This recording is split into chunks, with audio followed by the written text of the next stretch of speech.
und sind dann hier gelandet und haben uns in Land und Leute verliebt und sind jetzt eben seit 3,5 Jahren hier. Eigentlich war es ein ganz holpriger Weg. Haben dann 3 gecancelte Flüge gehabt, immer wieder, und wir haben aber erstmal gar nicht gewusst, warum.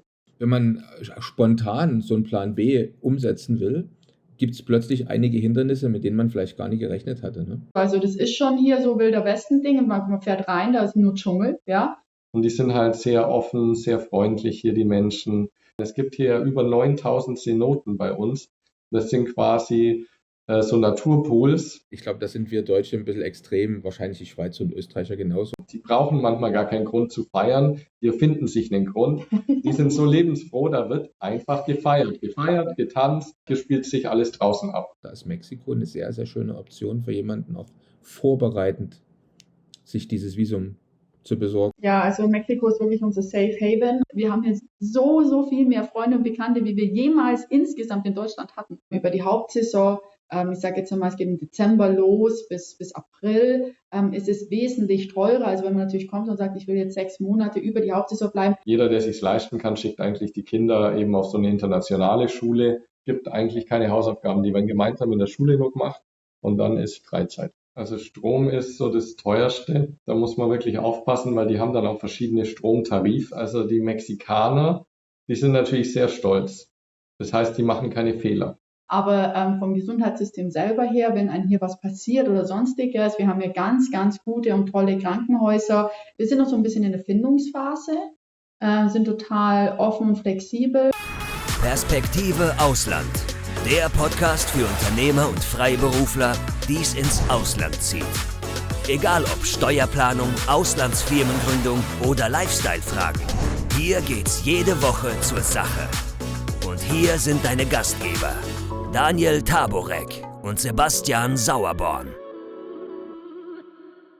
Wir sprechen ja jede Woche mit interessanten Menschen aus interessanten Ländern. Sozusagen freitags immer unser Podcast mit interessanten Themen, vielleicht auch mal außersteuerlichen Themen, die ja sonst immer bei uns eine ganz große Rolle spielen.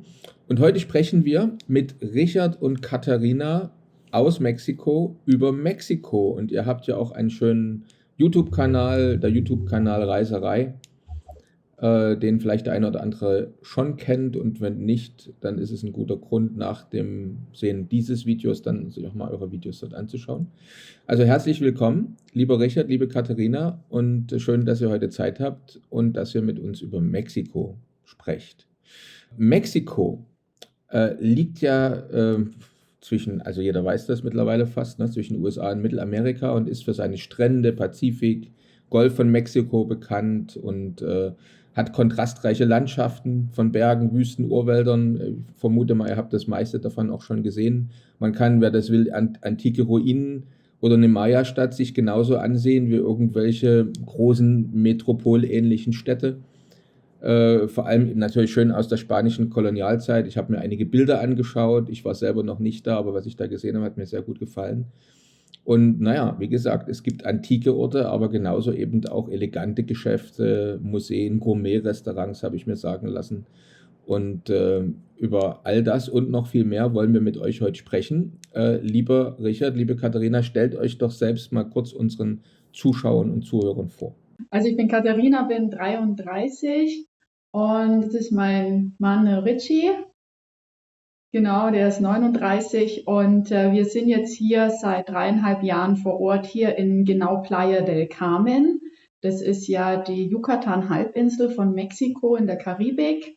Es gibt ja auch die Pazifikseite von Mexiko, wir sind ja aber auf der Karibikseite. Und noch genauer eingegrenzt ist es der staatliche Bereich Quintana Roo und dort in der Stadt Playa del Carmen. Und angrenzend neben Playa del Carmen auf dem Hard Rock Golfplatz ist der Bereich die Gated Community Playa K. Und genau da liegen wir gerade und von hier aus sprechen wir eben auch. Und genau vor 3,5 Jahren hat Mexiko so unser Herz gewonnen.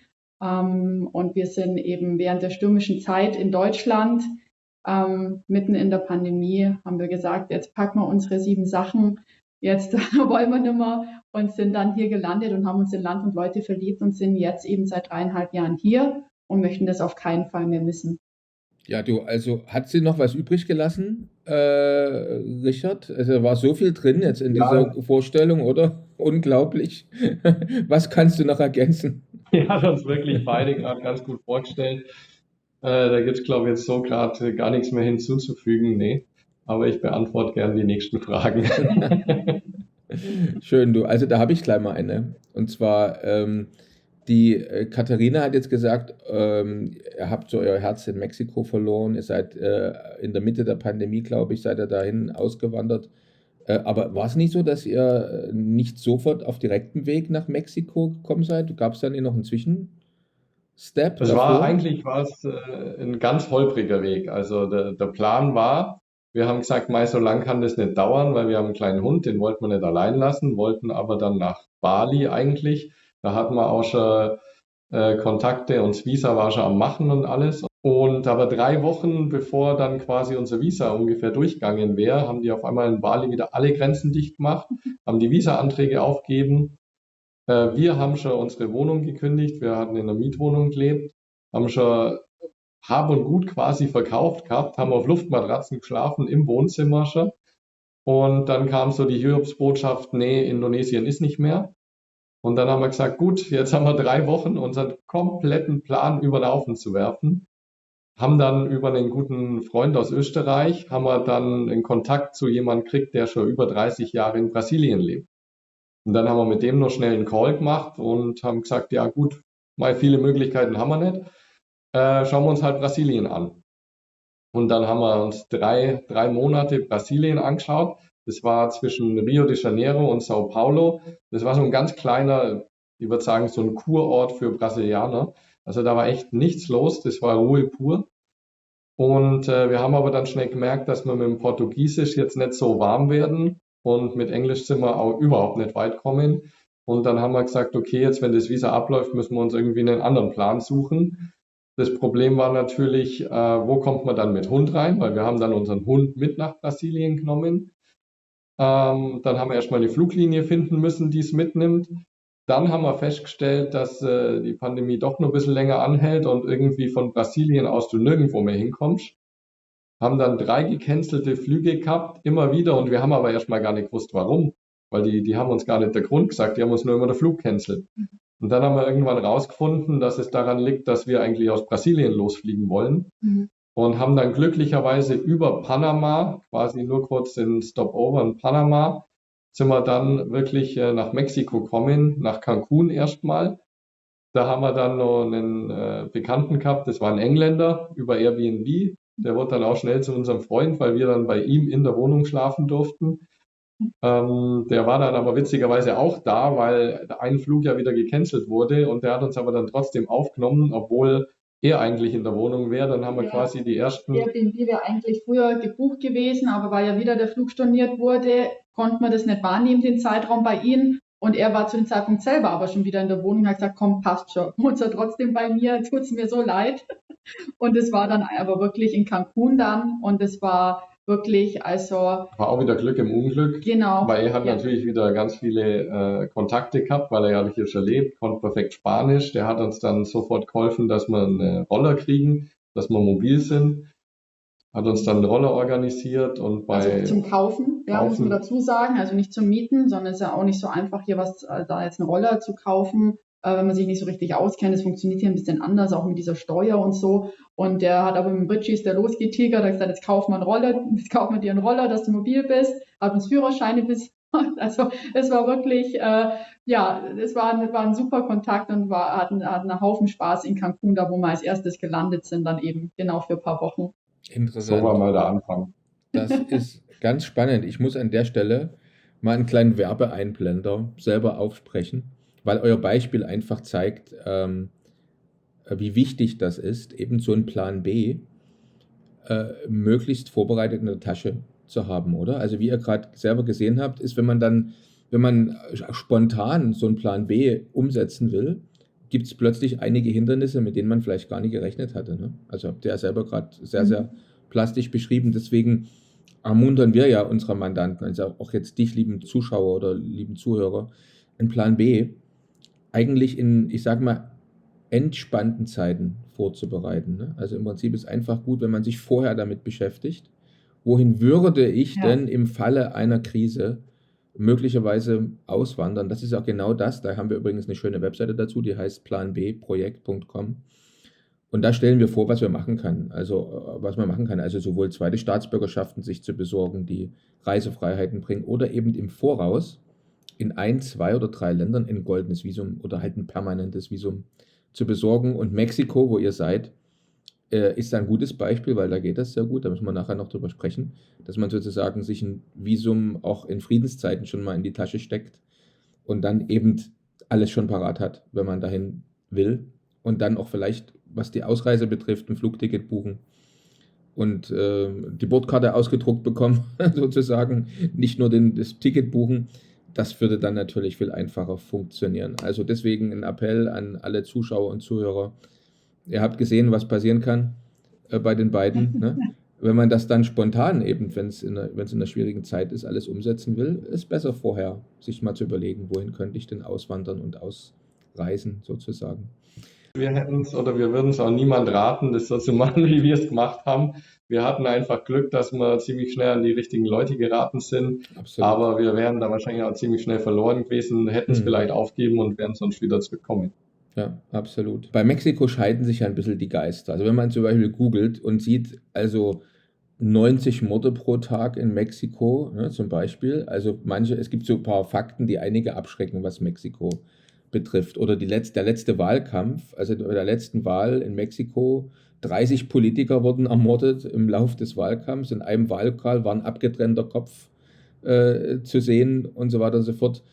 Also die Frage ist, stumpft man ab? Also wenn man das so liest und hört, was da alles passieren kann, oder wenn man durch Mexiko läuft, scannt man überall die Umgebung nach potenziellen Gefahren, oder ist das eine Übertreibung in den Medien, dass Mexiko ein gefährlicher Ort zum Leben ist? Also wie würdet ihr das selber einschätzen? Also ich sage ja schon immer so ein bisschen, klar, es gibt natürlich das Kartell hier, das ist hier ja ganz klar. Und ich sage immer, das ist so die Opposition in der Politik, ist immer das Kartell.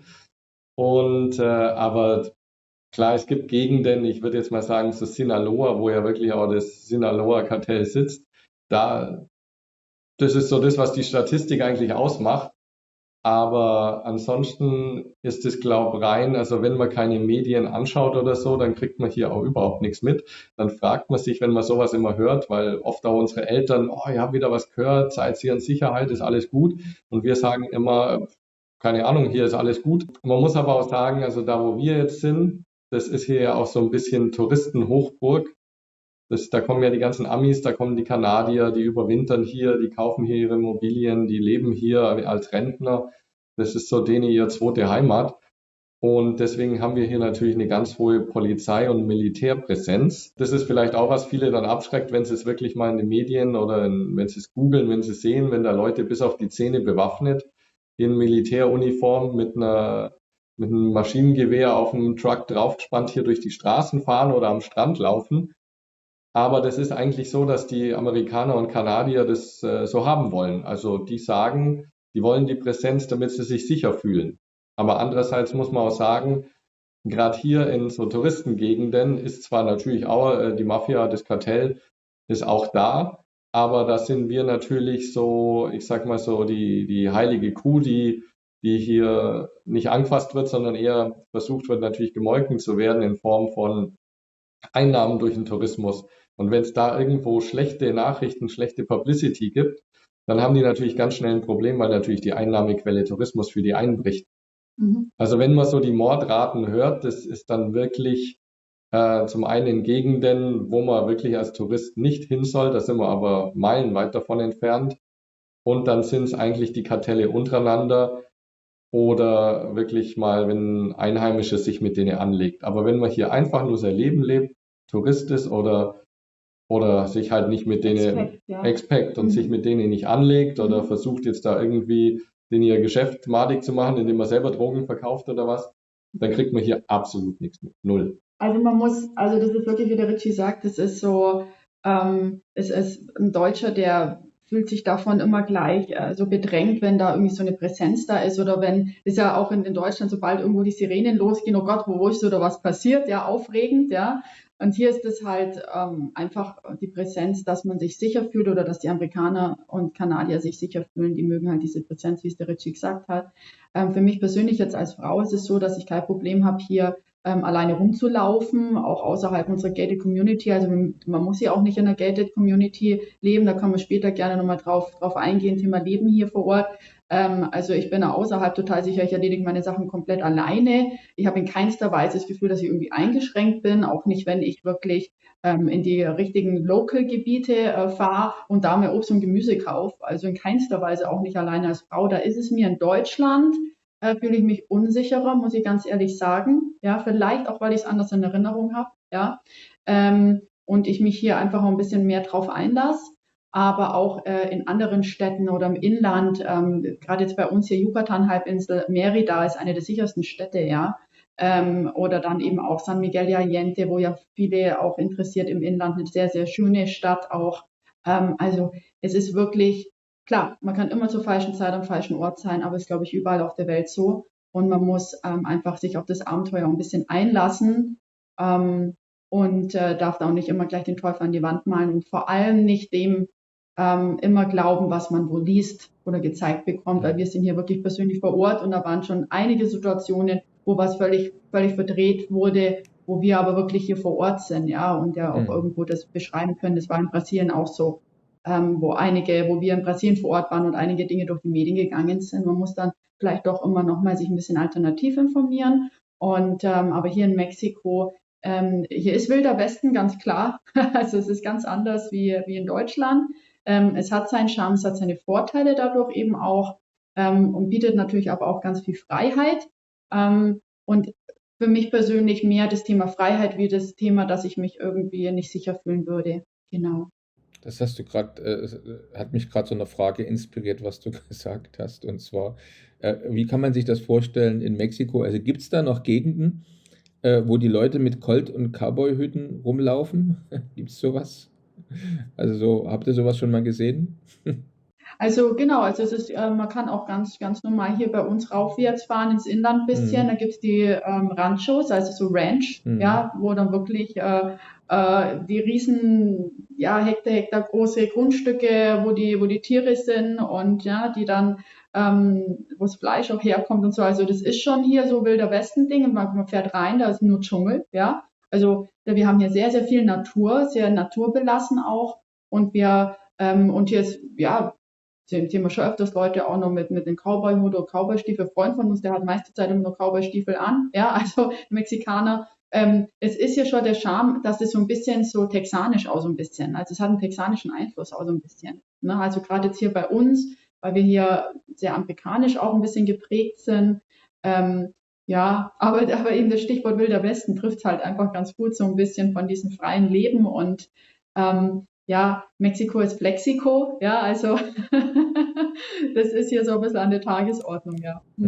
Interessant. Lasst uns noch mal ein bisschen über ein paar schöne Sachen sprechen. Also was gefällt euch an Mexiko so besonders? Jetzt wird es ausgedehnt, weil es ist echt, also ich glaube, also natürlich zum einen ist es hier die Kultur, das ist glaube ich so das Schönste eigentlich, dass man hier, also wir wurden hier zum Beispiel sofort herzlich aufgenommen. Das erste Jahr, wo wir hier waren, wir wurden sofort zu Weihnachten oder unsere Vermieter zur Familie eingeladen, saßen dann Weihnachten sofort gemeinsam mit denen am Tisch, haben Silvester mit denen gefeiert. Die Leute sind sehr interessiert an einem, gerade auch wenn man woanders herkommt mal, vielleicht auch gerade, weil wir Deutsche sind. Das ist natürlich noch weiter weg wie Amerika und Kanada für die. Die hören uns immer sehr gern zu und sind sehr wissbegierig. Und die sind halt sehr offen, sehr freundlich hier, die Menschen. Und das meinen die auch wirklich ernst. Also wenn die einen einladen, dann sind die beleidigt, wenn man nicht kommt. Das ist nicht so mal so dahergesagt, sondern das ist so. Dann natürlich das Essen. Ich finde, manchmal sieht es zwar nicht so aufwendig aus, aber wenn man dann mal so selber versucht, es zu kochen und so, gerade die Tacos und ihre Salsas, da sind ja Gewürze noch und nöcher drin. Also da steht man schon mal einen ganzen Tag in der Küche für das, dass man dann sage ich mal, so einen kleinen Taco hat, der jetzt nicht so fancy aussieht, wie man es vielleicht in so teuren Restaurants kennt, aber da steckt halt ganz viel dahinter. Ganz viel Liebe, ganz viel Geschmacksrichtungen. Dann Ausflüge, was man hier erleben kann. Es gibt hier über 9000 Cenoten bei uns. Das sind quasi so Naturpools, weil die ganze Yucatan-Halbinsel ist unterirdisch, ist ein Fluss, der verläuft. Und immer wenn da diese Kalksteindecke aufbricht, dann kommt wieder so eine Cenote zutage. Und dann kann man natürlich da drin baden. Also da kann man, glaube ich, schon Jahre verbringen, bis man mal alle tollen Cenoten angeschaut hat. Dann haben wir ganz tolle Parks wie Xcaret, Explore, Xel-Há, das sind so Themenparks. Also das eine ist mehr so ein Wasserpark, das andere, der Xcaret, das ist so der größte Park, da wird auch so die ganze Kultur erklärt, da wird nur die ganze Maya-Kultur nachgespielt. Der ist riesig, den kann man vielleicht, ich glaube, der ist größer wie der Europapark. Was uns hier gefällt, weil der Richie das Thema Kultur angesprochen hat und eben auch den Xcaret-Park, was halt jetzt bei uns hier vor Ort ist. Es gibt in Mexiko wahnsinnig viel sonst noch zu entdecken. Wir waren ja auch schon in Mexico City länger. Also eine tolle Großstadt. Hätten wir nie gedacht, dass die so wunderschön ist und so abwechslungsreich. Also es gibt ganz, ganz, ganz, ganz viel zu entdecken in Mexiko. Aber jetzt gerade schon allein bei unserem Standort ist es unfassbar, was kulturell da geboten wird. Wie stolz die Mexikaner auf ihre Kultur sind. Ja, also sie versuchen alles also wenn sie ein Restaurant aufmachen oder diese Parks, die sind immer so mit der Kultur verbunden, mit der Geschichte, die sie zu erzählen haben. Da gibt es dann von den ganzen Ruinen so kleine, in Miniatur ist das quasi, also kann man rumgehen und sich die ganzen Ruinen in Miniatur anschauen, die Geschichte dazu lesen, obwohl das quasi so ein Freizeitpark ist. Aber denen ist so wichtig, da auch was Kulturelles oder ja einfach was weiterzugeben. Dann ist alles mit der Natur verbunden. Also es ist auch, wie gesagt, so ein Restaurant, da ist halt einfach mal, dass mit einem Restaurant ein Baum durchgeht und man um den Baum rum gebaut hat und der Baum wird deswegen nicht gefällt. Klar, das Klima gibt es auch hier, dass man das offen so gestalten kann. Aber denen ist es so wichtig mit der Natur und mit allem, dass alles so belassen ist. Und klar wird auch viel abgerissen, logisch. Aber wenn zum Beispiel ein Grundstück und da wird gebaut und dann stellt man fest beim Bauen, da entsteht jetzt eine Cenote, ja, dann wird es auch gleich geschützt. Und also es ist wirklich unfassbar, wie besonders die mit ihrer Kultur und mit ihrem Land umgehen und mit ihrer Natur. Das ist so beeindruckend und es ist so viel zu lernen von diesen Menschen, ja. Also das ist immer wieder faszinierend für mich, wenn ich da in Kontakt komme und sehr, sehr inspirierend und macht auch nachdenklich. Und das ist das Schöne, warum wir uns hier wahrscheinlich auch so zu Hause fühlen, weil du hier dich so fallen lassen kannst und so hingeben kannst und weil sie einfach ein sehr, sehr ehrliches Volk sind. Und bescheiden. Das haben wir nämlich auch wieder gelernt letztens. Ja. Das ist so, die leben in den nächsten Tag hinein. Also die machen sich keine Sorgen, was ist übermorgen, hat er gesagt, weil übermorgen könnte er schon tot sein. Die leben den Tag heute und morgen ist ein neuer Tag bei denen. Wenn die keine Lust auf die Arbeit haben, dann hören die wirklich auf. Die sagen, gut, solange ich noch irgendwie Reis und Bohnen oder was zum Essen habe und Wasser, dass ich nicht verdurst, das reicht denen. Hauptsache, die machen nichts, was sie nicht wollen. Die planen auch nicht, wie wir Deutschen zum Beispiel immer, wenn ich mal in Rente bin, dann fange ich das Reisen an oder das und das. Die sagen, okay, heute ist heute, morgen ist morgen. Die sind da komplett anders eingestellt. Ja, also wir haben immer so am Anfang haben wir gedacht, die haben vielleicht nicht so einen weiten Horizont. Also weil wir halt Deutsche, wir sind dann einfach also das geht ja schon von der Erziehung her los, ja, wie wir so aufwachsen. Aber das ist einfach so wertvoll, wie sie der Gedanke, ja, also wenn man da mal wirklich drüber nachdenkt und dann wirklich auch sieht, wie die hier wirklich, dass die so leben, ja, und das können die Ärmeren sein, es können auch die Reicheren sein, die leben auch jeden Moment. Also es ist unfassbar inspirierend, vielleicht auch ein bisschen schwierig am Anfang, das so nachzuvollziehen, aber man kommt dann ziemlich schnell so ein bisschen in diesen Mut so rein und das ist halt sehr inspirierend. Das ist auch das, warum es uns hier wahrscheinlich auch so gut gefällt, ja. Es ist sehr interessant, weil mir ist es auch schon aufgefallen in anderen Ländern und mir gefällt es genau wie euch. Also wir haben ja mal ein paar Jahre im Iran gelebt, da war das genauso. Oder jetzt bin ich mehrere Male nach Sansibar. Tansania gereist und es ist in vielen Ländern das Gleiche, was ihr gerade da auch in Mexiko seht. Ich glaube, da sind wir Deutsche ein bisschen extrem, wahrscheinlich die Schweizer und Österreicher genauso oder der eine oder andere Europäer, dass wir so immer so sehr ans Morgen denken. Die Balance, denke ich, ist ganz, ganz wichtig, ne, zu finden. Aber sehr interessant. Jetzt hat ein Auswanderer in Mexiko mal was sehr Interessantes also so kommentiert. Er hat geschrieben, und ich zitiere: Ich musste mir erstmal eine gewisse Lärmtoleranz aneignen. Der Verkehr ist die Hölle, laute Musik mitten in der Nacht. So, was sagt ihr dazu, zu diesem Kommentar? Kann ich voll zustimmen. Also hier, wir haben es natürlich in unserer Gated Community eher ruhig. Da gibt es dann mehrere Regeln, wann eigentlich kein Lärm mehr gemacht werden darf. Aber wir haben zum Beispiel jetzt auch wieder gelernt, wenn man hier ein Haus hat, dann gibt es keine Regel, wann der ruhig zu sein hat, weil es ist sein Haus. Der kann bis in der Früh um 5 kann der Party machen. Da kommt niemand und verbietet ihm das, weil es ist sein Haus. Wenn der Nachbar nicht schlafen kann, dann entweder hat er zu nah an ihn hinbaut oder die Wände sind zu dünn. Das ist dann mehr so das Problem vom Nachbar, wenn der nicht schlafen kann. Nee, also Mexiko ist laut, aber auch in Form von Musik. Wenn man hier die Mariachi-Bands, wenn man hier wirklich durch die Fußgängerzone läuft, hier ist halt überall ist was los. Die Mexikaner, die brauchen manchmal gar keinen Grund zu feiern. Die erfinden sich einen Grund. Die sind so lebensfroh, da wird einfach gefeiert, getanzt, natürlich auch getrunken und die leben einfach ihr Leben. Das Schöne ist, man ist ja immer willkommen, mitzumachen. Also es ist ja nicht, der Nachbar würde sich wahrscheinlich wahnsinnig freuen, wenn man einfach rüberkommt. Natürlich, klar, muss man dafür auch wieder offen sein, aber der beste Weg hier zurechtzukommen ist, sich zu integrieren, also beziehungsweise sich darauf einzulassen. Dass man integriert wird, das machen eigentlich die Mexikaner für einen. Ja, also man hat jetzt nicht das Gefühl, ich muss jetzt da was beweisen und besonders toll mich darstellen, dass man mich hier mag, sondern die mögen einen von vornherein.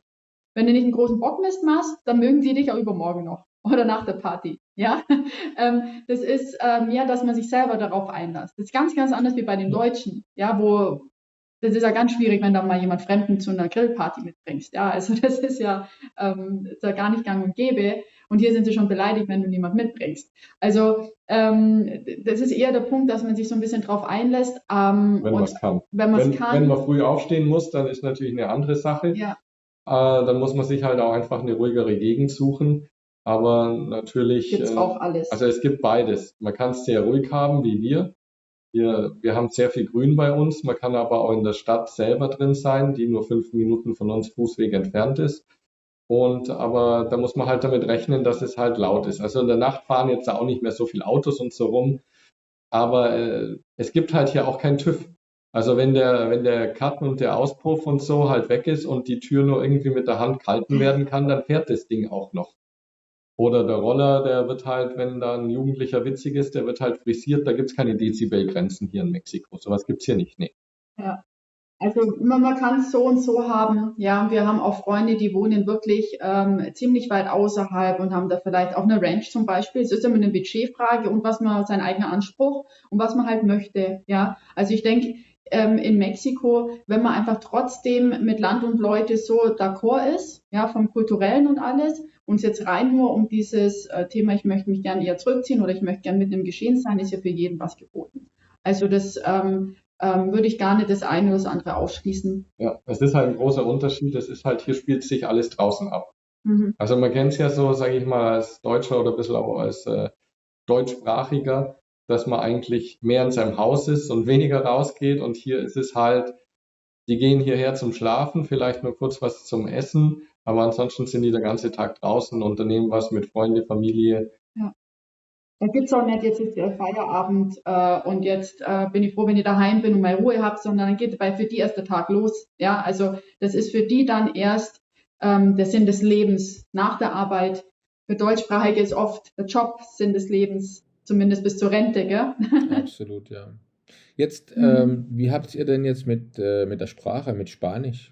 Ja, also schon immer von Anfang an. Es war so ein bisschen so ein Respektthema auch. Wir mussten aber erstmal wirklich gut Englisch lernen. Also unser Englisch war jetzt auch nicht das Beste, zumindest es hat gereicht, so zu erzählen, was man möchte, aber wir haben ja hier so viele Freunde, die englischsprachig sind, also sehr viele Mexikaner, also fast alle Mexikaner können hier auch Englisch, zumindest in der Gegend, wo wir hier sind. Das unterscheidet sich natürlich auch nach Regionen, aber Englisch durch den Einfluss von Amerika und Kanada können hier doch die meisten eben gerade im Tourismusbereich halt eben oder im Touristengebiet Englisch. Und wir haben halt viele amerikanische und kanadische Freunde, auch die hier aber wirklich schon auch voll integriert sind, die ja nicht nur zum Urlaub machen herkommen, sondern total integriert sind auch. Und dann natürlich war es halt dann wichtig, erstmal das Thema Englisch in Angriff zu nehmen, weil da einfach schon ein bisschen was da war, ja, wo man drauf aufbauen konnte. Aber wir haben dann parallel natürlich schon geschaut, die alltäglichen Dinge in Spanisch, von Anfang an immer im Restaurant auf Spanisch bestellt und alles. Und natürlich über die Jahre immer mal wieder das ein bisschen aufgefrischt. Mittlerweile ist es so, dass wir, wenn wir lesen oder hören, dass wir eigentlich die Zusammenhänge verstehen und da relativ fit sind und wissen, was los ist. Und unsere ganzen Apps hier sind ja auch Spanisch, ja, auf dem Handy, was wir nutzen. Aber mit dem Sprechen ist halt noch so ein bisschen richtig lange Konversationen führen. Das wird alles poco a poco, sagt unser Spanischlehrer immer, ja, aber wir sind da auf jeden Fall motiviert, da weiterzumachen. Ist uns persönlich auch sehr wichtig, weil wenn bei uns dann auch mal Kinder da sind, möchten wir die auch gerne dreisprachig dann auch aufziehen. Das liegt uns ja am Herzen, dass die hier von der Kultur von Anfang an, dass die auch integriert sind und dass man natürlich da auch ja, die Kinder versteht, ja, und nicht als Außenstehender, dann ist, fände ich sehr schade. Aber wir können noch kein perfektes Spanisch, nee. Aber man kommt hier mit Englisch sehr, sehr weit. Für jemanden, der halt ein bisschen Angst hat, er würde hier ohne Spanisch nicht zurechtkommen, in keinster Weise, ja. Es gibt auch viele, viele deutschsprachige Ansprechpartner, wenn was vor Ort wäre. Also da ist alles wunderbar. Ich komme dann gleich nochmal auf Spanischkenntnisse zurück. Und zwar, lass uns jetzt mal so den Pfad beschreiten. Also, mit welchem Visum, mit welchem permanenten Visum seid ihr da im Prinzip eingetreten in Mexiko? Und ein permanentes Visum ist ja immer auch der Weg zum Pass. Also viele nehmen ja sehr, sehr gerne in südamerikanischen Staaten, weil das da so einfach ist, letztendlich auch die Staatsbürgerschaft dann gerne mit. Ist auch für unsere Zuschauer ein sehr wichtiges Thema. Und da komme ich dann nämlich nochmal auf die Sprache zu sprechen, weil in Argentinien beispielsweise muss man keinen Sprachtest machen, wenn man den Pass bekommen will. Interessiert mich dann, aber ganz zum Schluss erst, wie ist das in Mexiko? Vielleicht starten wir mal mit dem Visum. Also wie seid ihr seid ja von Brasilien da eingereist. So, wie ging es jetzt weiter? Wie seid ihr jetzt an das Visum rangekommen und welche Art Visum habt ihr? Weiß nicht, ob es für alle Europäer gilt, aber ich glaube schon, aber hauptsächlich jetzt halt für deutschsprachige Länder ist es ein 6 Monate Visum bei Einreise. Muss man aber auch ein bisschen drauf achten, dass man es wirklich in den Pass auch gestempelt bekommt. Ja, manchmal ist es so, die geben einem nur irgendwie einen Monat, weil sie denken, man macht vielleicht hier nur Urlaub. Also bestenfalls hat man halt ein Ausreiseflug, dann halt Ticket für in 6 Monaten oder so, dass man das dann eben vorzeigt, dass man wirklich seine 6 Monate im Pass bekommt. Dann hat man hier auf jeden Fall mal genügend Zeit, sich das Land auch anzuschauen. Wenn man sagt, Mensch, ich nehme mir die Auszeit, mir ist es wichtig, ein paar Gegenden vielleicht anzuschauen, sind diese 6 Monate sehr wertvoll. Wir sind eben auch mit den 6 Monaten eingereist und haben dann eben direkt über einen Umweg dann eben, was heißt Umweg? Eben nicht, also Abkürzung eher, dann die permanente Residente jetzt. Genau, seit 3 Jahren. Und genau, also letztendlich ist es so, dass wenn man die permanente Residente hat, soweit ich jetzt noch informiert bin, ist es so, dass man dann eben nach 4 oder 5 Jahren, dann 4 Jahre dann die mexikanische Staatsbürgerschaft bekommen kann, also den mexikanischen Pass, was halt interessant ist, weil man ja jetzt in Deutschland eben auch das Jahr durch ist mit dieser Doppelstaatsbürgerschaft, was ich jetzt weiß, dass man eben einen zweiten Pass haben kann oder darf. Und bei uns ist es eben in Mexiko auch so, dass es abhängig ist von einem Test, und zwar ein kultureller Test und ein Sprachtest, wo halt einfach das Spanisch abgefragt wird und dann eben auch ein Test über die Kultur Mexikos, dass man sich halt ein bisschen mit Land und Leute befasst hat. Grundsätzlich kein extrem schwieriger Test, lässt sich auch gut vorbereiten. Es gibt aber immer Abkürzungen und ja, wenn es einer drauf anlegt, ist es Mexiko als Flexiko.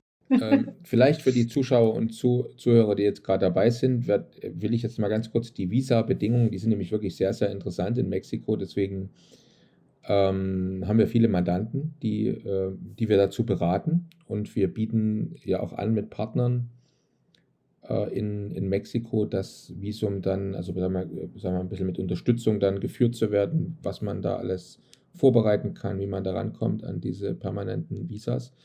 Also sehr, sehr interessant. Es gibt ja das Visum für bis 4 Jahre. Ich weiß nicht, ihr habt jetzt schon das für 4 Jahre oder habt ihr das noch längere, das direkt? Wir sind das übersprungen. Wir sind da so ein bisschen auf der Habt ihr übersprungen? Überholspur Okay. gefahren. Wir haben quasi Okay. direkt Das gibt es auch, da permanent. komme ich im zweiten dazu. Also das für 4 Jahre, da ist jetzt momentan, wobei sich das natürlich immer ein bisschen durch Inflation und Kursschwankungen anpasst. Also das ist eben wirklich sehr, sehr interessant, dass man da nur ein durchschnittliches Nettoeinkommen nachweisen muss im Wesentlichen. Also man hat einen Visumantrag zu machen, geht auf die Botschaft im Prinzip, weist dort nach, dass man ein Passport hat, der noch 6 Monate gültig ist, muss ein Passbild abgeben, ein biometrisches, und muss eben seine finanzielle Solvenz nachweisen. Das heißt, man muss zeigen, dass man entweder, und das ist jetzt aktuell, das mag also später schon wieder ein bisschen angepasst sein, 67.000 Euro in den letzten 2 Monaten durchschnittlich als Kontostand hatte oder 4.000 Euro ungefähr pro Monat an Einkommen hat.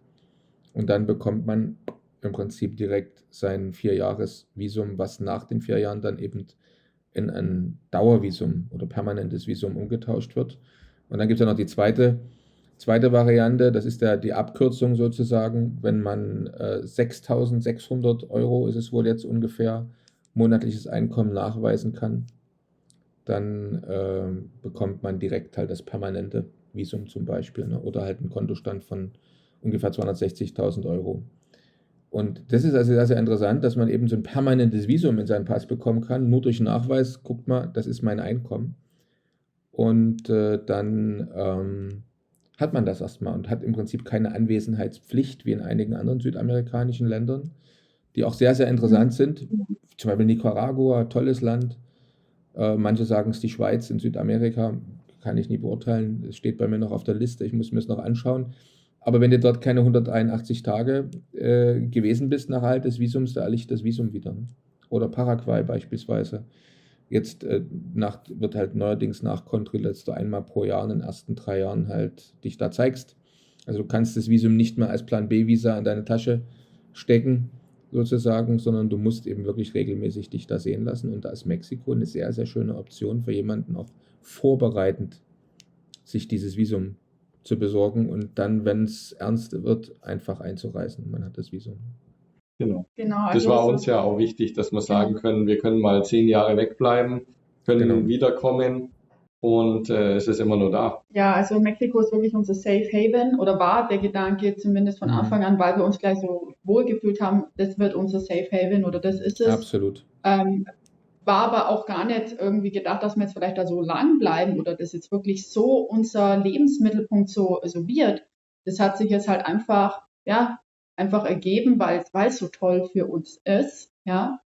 Das muss jeder für sich selber rausfinden, aber weil es einfach so viel bietet, ist es nicht nur, dass wir das auf dem Papier haben, sondern dass wir einfach wirklich das auch hier vor Ort genießen möchten, ja. Aber der Gedanke, wie du es angesprochen hast, ist wirklich, sollte sich jeder da auch mal vielleicht noch ein bisschen mit euch oder über euch auch genauer informieren, das ist sehr, sehr interessant, ja. Gerade weil man eben nicht immer ins Land einreisen muss, man kann wegbleiben und wenn auch mal wieder irgendwas ist, wo sie die Schotten dicht machen für Touristen, wir dürfen hier in diesem Land bleiben, ja. Also wir werden auch nicht ausgeschmissen und das ist halt, wenn sie die Grenzen wieder dicht machen oder sonstiges und deswegen ist das hier auch so unser Safe Haven, ja, was will man sagen. Ja, finde ich sehr gut. Und wir haben ja immer mehr Länder, wo das eingeschränkt wird. Also zum Beispiel ein schönes Land bisher zum Ausreisen, Montenegro, was vielen unseren Mandanten gefallen hat. Es wird immer schwieriger zurzeit für Deutsche oder EU-Bürger dort das Visum zu verlängern. Man muss es jedes Jahr verlängern, wieder verlängern und die Anforderungen werden höher. Auch in Dubai haben wir jetzt gehört, bei den Visa, die man also für Geschäftstätigkeit, für Firmengründung bekommt, wenn man da länger als 180 Tage nicht im Land war, kann es passieren, du kommst an den Flughafen und kannst nicht mehr einreisen, weil die das Visum einfach annulliert haben. Also sprich, da gibt es immer mehr Länder, die dort irgendwo so die Daumenschrauben einziehen. Und Mexiko, wo ihr jetzt seid, ist, wie ihr es gerade selbst gesagt habt, wirklich eine gute Wahl, weil man dort sehr großzügig ist, ne, von Anfang an und es überhaupt keine Anzeichen gibt, dass die Regierung dort irgendwas daran verschärfen würde, verschlechtern würde, im Gegenteil. Genau, also es ist ja wirklich gang und gäbe. Also das ist die Amerikaner, die hier ja auch immer seit Jahrzehnten, manche, die treffen wir auf dem Golfplatz, seit Jahrzehnten kommen die schon hierher und haben hier ihren Zweitwohnsitz in Form von einem Winterdomizil, ja, die Kanadier. Also das ist hier, man ist hier wirklich kein Exot, wenn man herkommt. Es ist hier so Multikulti, das kann man sich überhaupt gar nicht vorstellen. Also es ist, wenn wir mal 5 Minuten mit dem Hund draußen spazieren gehen, dann treffen wir wahrscheinlich 10 oder 12 verschiedene Nationalitäten, ja, die alle hier, also wo keiner aber so für sich ist, sondern jeder in diese Kultur hier integriert ist und sich hier ja, Mexiko sein Zuhause nennt oder zumindest zeitweise immer. Also man ist ja wirklich kein Exot. Das ist vielleicht auch ganz wichtig, dass man dieses Wohlfühlgefühl aufkommt, dass man sich wie zu Hause fühlen kann, dass man sich nicht ausgegrenzt fühlt. Das ist, glaube ich, auch sehr wichtig. Es war uns sehr wichtig. Hätten wir nicht gedacht, dass wir das mal so toll treffen würden. Wirklich. Und wenn wir doch mal richtig Heimweh kriegen, dann gehen wir in Mannes Biergarten. Das ist ein Berliner, der hat da ein deutsches Restaurant, da gibt's halt mal Schnitzel mit Pommes, Currywurst, irgendwas. Gulasch, genau. Ein Haufen Deutsche, mit denen man ratschen kann und ja. Also genau, es gibt für jeden wir haben wahnsinnig viele Communities, gerade jetzt, weil ich jetzt nochmal auf dieses Thema vielleicht mit dem soziale Kontakte eingehe, in sämtlichen Sprachen auch, für jemand, der wirklich da mehr so das Deutschsprachige vielleicht sucht, ja. Gibt es natürlich für andere Sprachen auch, wenn jemand vielleicht einen anderen Hintergrund hat und sagt, Mensch, ich bin eigentlich, keine Ahnung, Pole oder so, gibt es auch viele Polen, ja, wo man sagt, auch da suche ich da vielleicht meine Landsleute wieder hier auf oder so. Also wie gesagt, es gibt für jede Sprache sind hier Communities, die aber auch, wie gesagt, mit den Mexikanern zusammen, also es ist nicht, dass hier das unterteilt wird, im Gegenteil, man kann das in die Richtung suchen, wenn man sagt, mir geht es ums Thema Sprache, aber am meisten geht es darum, dass wir hier ganz, ganz viele Communities und Gruppen haben, verschiedene Sportaktivitäten, ob das Tennis ist, ob das Yoga ist, ob das Meditieren ist, viel Spirituelles auch, wenn da jemand Interesse hat. Ganz, ganz toll hier, wird sehr viel geboten, aber halt eben auch die Leute, die immer sich zum Brunchen treffen, zum Abendessen einmal in der Woche treffen, die Leute, die Kinder haben, die Leute, die Babys haben, die Leute, oder für Teenager, für Familien, Wahnsinn, was da geboten wird an Communities in Form von gegenseitiger Austausch, ja, und die treffen sich aber halt immer draußen irgendwo. Es gibt ganz tolle Begegnungsorte oder Restaurants, wo man sagt, da sind die immer donnerstags um 17 Uhr zum Beispiel, ja, und da kann man dann einfach dazukommen. Das ist völlig unverbindlich alles. Das ist unfassbar. Wir haben so viele Freunde und Bekannte und Kontakte hier, dass wenn wir hier immer mal so über den Winter mal irgendwie sagen, okay, 6 Monate, dann schauen wir mal nochmal auf Heimatbesuch oder so. Also wir sind hier in einem Stress, ja, weil wir so viele private Kontakte haben und es ist so herrlich. Mittlerweile bringen wir alle unsere Freunde immer zusammen, ja. Wir sagen, kommt hier alle zu uns, dann haben wir gleich mehrere beisammen, ja, weil die Zeit ist rar. Man kommt wirklich nicht hinterher. Es ist so wunderschön. Wir haben jetzt so viel mehr Freunde und Bekannte, wie wir jemals insgesamt in Deutschland hatten. Also das ist, man muss das aber auch nicht haben. Ja, viele sind halt doch eher so ein bisschen, ich möchte gar nicht so viel mit anderen Leuten, auch in Ordnung. Ja, also hier leben und leben lassen. Total. Klingt spannend. Schön. Mexiko. Wie ist es denn? Du hast gerade so von Gästen und Einladen und so weiter und so fort gesagt. Ich meine, dazu braucht man natürlich auch eine passende Wohnung, in der das überhaupt geht und möglich ist. Ne? Und was habt ihr denn da so für Erfahrungen gemacht? Also wie findet man die passende Wohnung in Mexiko? Was kostet das? Ist es einfach oder schwer, was Passendes zu finden? Ja, erzählt mal ein bisschen. Also ich glaube, das liegt vielleicht auch so ein bisschen an der Amis wiederum. Also es spielt sich hier ganz viel auf Facebook ab. Zum einen Facebook Marketplace, zum anderen gibt es natürlich auch, wenn man was mietet, wenn man was kaufen will, gibt es für alles Gruppen, wo dann gleich hunderte von Immobilienmaklern und alles dann auch mit drin sind. Also da stellt man, am einfachsten ist eigentlich, wenn man noch gar nicht weiß, was man will, man stellt vielleicht einfach mal, man geht in die Gruppe rein, stellt eine Suchanfrage, sagt, okay, das ist mein Budget, so und so viel Zimmer will ich haben, will ich einen Pool, will ich in der Nähe vom Meer sein, was will ich denn? Und dann hat man schon genug zum Tun, sich da was rauszusuchen. Also das ist eigentlich so das Einfachste, sage ich mal. Ansonsten, wenn man nur mal reinschnuppern will, kann man auch, es gibt hier ganz viel Airbnb. Das gibt's auch. Das ist vielleicht gerade, wenn man mal irgendwie ein bisschen die Gegend ausprobieren will, noch nichts Verbindliches, weil wenn man jetzt über Facebook oder so sucht, da ist es eher schon für ein paar Wochen oder halbes Jahr oder Jahresmiete. Und Airbnb ist halt gut, wenn man einfach mal ein paar Tage irgendwo die Gegend erkunden will. So haben wir es gemacht, wo wir zum Beispiel dann, wenn wir wir haben ja schon ganz Yucatan erkundet mit dem Auto und da haben wir uns halt immer in Airbnbs dann eingemietet oder in Hotels. Aber jetzt, wenn man wirklich länger bleiben will, ist Facebook eigentlich wirklich so der Ort, wo man alles findet. Und wie ist denn das jetzt? Also würde ich das dann schon machen, bevor ich da hinkomme? Oder gehe ich erst mal hin, nehme da irgendwie für 1, 2 Wochen Airbnb und fange dann an zu suchen? Oder würdet ihr empfehlen, das schon von Deutschland aus zu machen, dass man da was sucht? Oder muss man das vor Ort besser machen? Was wir immer merken, weil wir mieten auch immer möbliert, wir haben uns jetzt hier auch noch nichts gekauft und es ist immer alles relativ kurzfristig, gerade wenn man natürlich über die Hauptsaison kommt, weil die wollen es nicht zu früh vermieten, weil sie dann Angst haben, sie könnten uns einen zu guten Preis geben, wo dann später einer kommt, der mehr zahlt. Deswegen sagen die eigentlich immer, eher so einen Monat, bevor man wirklich kommt, soll man mal wirklich konkrete Anfragen stellen. Aber dann für Langzeitmiete, also nicht, weil man dann ein paar Tage kommt, sondern wirklich für einen 6 bis 12 Monatsmietvertrag, was ist da verfügbar? Es ist so, dass die Hauptsaison wesentlich teurer ist, jetzt gerade wenn es jetzt um Thema Miete geht und halt möbliert zu mieten, ja, also wo dann einfach alles schon drin ist, wie ein Airbnb kann man sich das vorstellen. Ne? Da hat die Küche eine gewisse Ausstattung, also man hat hier alles, was man so braucht, man muss gar nicht groß was dazu kaufen. Da ist es so, dass über die Hauptsaison, ich sage jetzt einmal, es geht im Dezember los bis April, ist es wesentlich teurer. Also wenn man natürlich kommt und sagt, ich will jetzt 6 Monate über die Hauptsaison bleiben, zahlt man wahrscheinlich mehr oder wahrscheinlich insgesamt als Summe fast das, wie wenn man ein ganzes Jahr gemietet hätte und es dann durch die 12 Monate teilt. Also die sind da ein bisschen verrückt, was so das Rechnen angeht irgendwie, ja. Deswegen ist es vielleicht auch sinnig, nach der Hauptsaison zu kommen, vielleicht auch mal die Nebensaison dann zu entdecken, ja, und dann halt vielleicht darauf folgend die Hauptsaison wieder mitzunehmen, da ein bisschen strategisch ein bisschen zu gucken, dass man die besten Preise kriegt, weil die sehen halt nur Dollarzeichen, wenn die Hauptsaison bevorsteht und denken gar nicht drüber nach, Mensch, ich hätte ja jemand, der über die Nebensaison auch bleibt. Ja, sondern die sehen halt nur, was ist in der Hauptsaison möglich, weil viele kurzfristig, die Amerikaner und Kanadier kurzfristig kommen und viele Objekte hier, die für eine Langzeitvermietung vorgesehen sind, aber auch Kurzzeitvermietung anbieten. Und wenn die niemand langen über die Hauptsaison finden, dann ballern die das halt natürlich raus dann in der Hauptsaison über Kurzzeitmiete. Aber man muss sich wirklich Gedanken machen, was möchte ich denn? Deswegen, wie du gesagt hast, erstmal Airbnb, erstmal ein paar Tage, vielleicht 1, 2 Wochen sich was Schönes einmieten, vielleicht mal an 2 verschiedenen Punkten.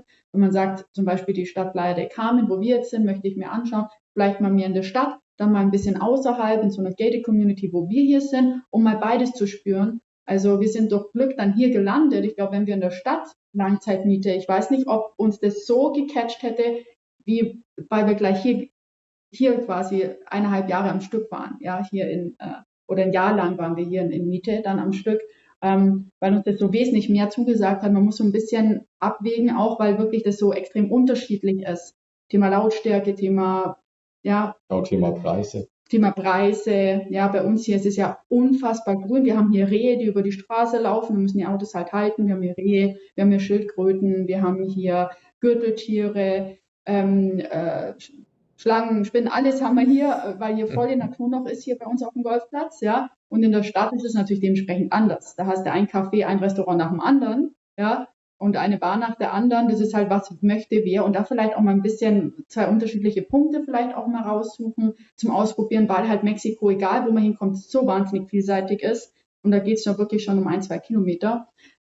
Und dann halt wirklich vor Ort hier schauen, dass man sich wirklich die Einheiten anschaut. Manchmal sind die Bilder vielleicht nicht aktuell, dass man vielleicht wirklich genau schaut, okay, was möchte ich mir vielleicht für 6 oder 12 Monate jetzt Langzeitmiete anmieten, ja, um dann wirklich sich das Persönliche anschauen. Das reicht voll aus. Und wie ist denn das dort, wenn man was mietet? Bezahlt man dann monatlich oder bezahlt man eine Kaution? Wie läuft das ungefähr? Und wie viel bezahlt man? Also ungefähr meine Preisrange. Im Normalfall ist immer so für 1 Monat Kaution und dann halt zahlt man immer monatlich. Also wir zahlen entweder je nachdem, was wir haben.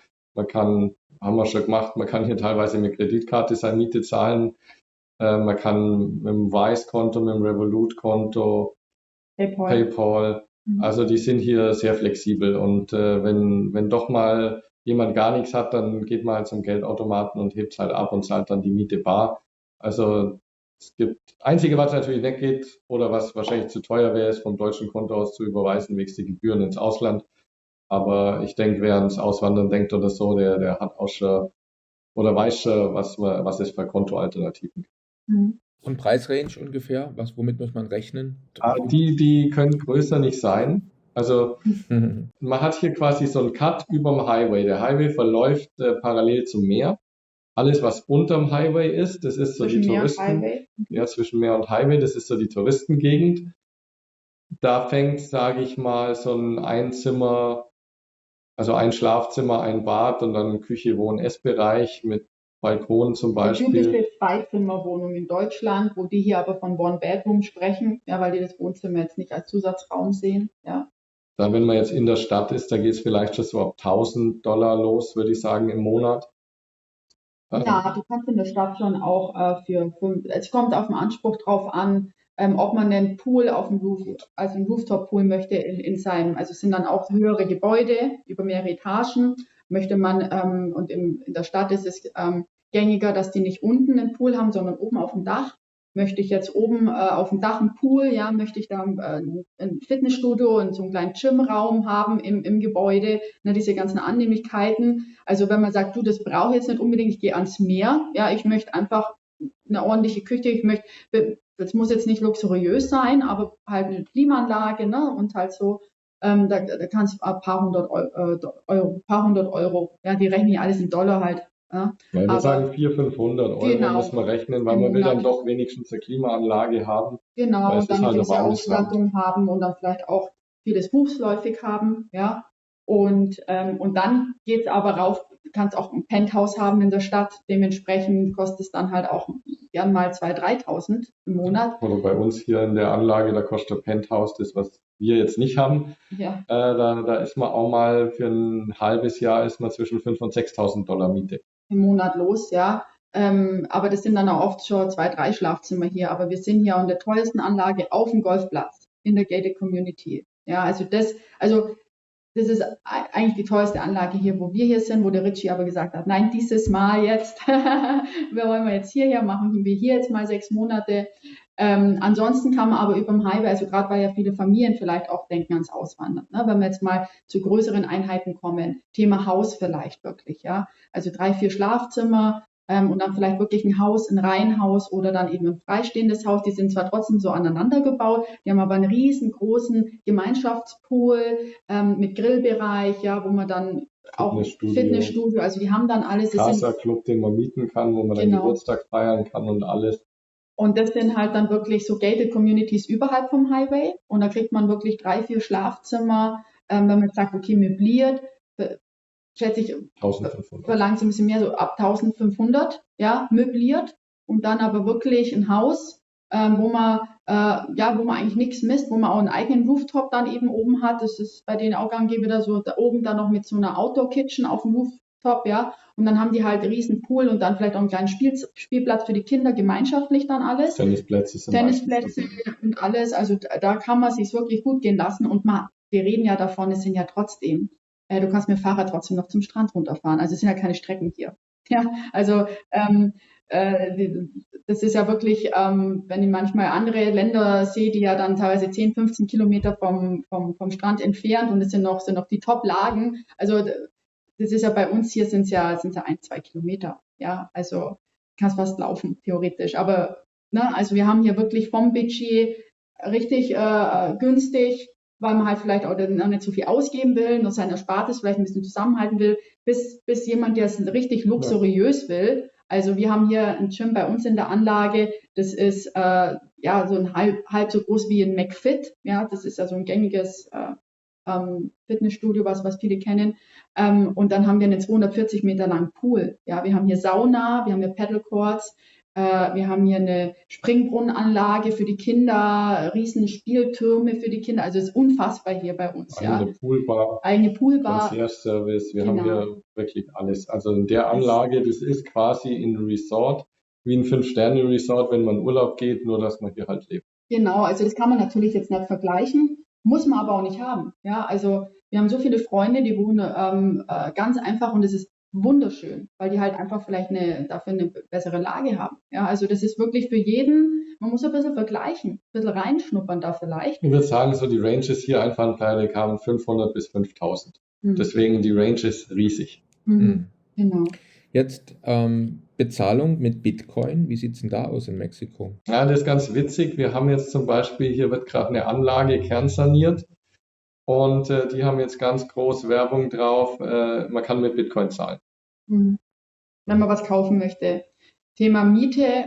Ich habe, glaube ich, auch schon mal irgendwo einen Bitcoin-Automaten oder was hier in Mexiko gesehen. Also die sind digital, sind die echt weit, sollte man nicht meinen, gerade auch empfangstechnisch, also Funklöcher gibt's hier nicht. Du kannst hier irgendwo in einer Ruine mitten im Urwald stehen und hast hier bestes Netz. Wir haben, also der Standard ist hier eigentlich eine 150 Mbit-Leitung, ist hier so der Standard jetzt in Playa Car drin, auch außerhalb, also 100 Mbit ist eigentlich normal. Glasfaser ist hier wirklich so der Standard in Mexiko. Sollte man nicht meinen. Und wenn man denkt, Playa del Carmen, das war vor 25 Jahren, war das ein Fischerdorf. Da gab es noch nicht einmal befestigte Straßen, nur eine, ja, die zum Highway geführt hat. Klingt interessant. Gab es eine Ampel. Jetzt hat die Katharina vor uns irgendwie sowas, das Wort Kinder kam vor uns irgendwo mit vor. Wenn wir mal Kinder haben, sollen die dreisprachig aufwachsen, hast du gesagt. Habe ich, Ja, richtig, genau. hab ich Genau. richtig gehört, oder? Hast richtig gehört, ja. Genau. Zum Thema Kinder und Schule. Wie machen denn das da so eurer Erfahrung nach diejenigen, mit denen ihr befreundet seid, die also schon Kinder haben? Also was läuft da? Gehen die in die internationale Schule? Gehen die in eine normale Schule mit den mexikanischen Kindern, die da wohnen? Oder wie würdet ihr es selber machen? Was habt ihr euch schon mal überlegt? Also man muss natürlich sagen, hier, wenn man sie auf eine reguläre, also nicht auf eine Privatschule schickt, die ist natürlich trotzdem sicher alles, da muss man sich keine Sorgen machen, aber der Standard ist halt weit, weit runtergefahren.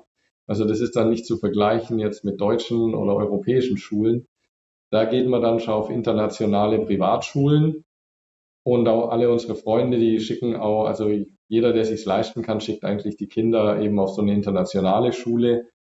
Gibt hier auch so Montessori-Schulen gibt's hier auch. Auch Thema Geburt, ja, also das ist, viele bringen ihre Kinder hier auf die Welt. Wir haben viele Freunde, die hier die Kinder auf die Welt gebracht haben. Da braucht man sich gar keine Gedanken machen. Wir haben ein super medizinisches System, aber da können wir vielleicht später noch drauf eingehen.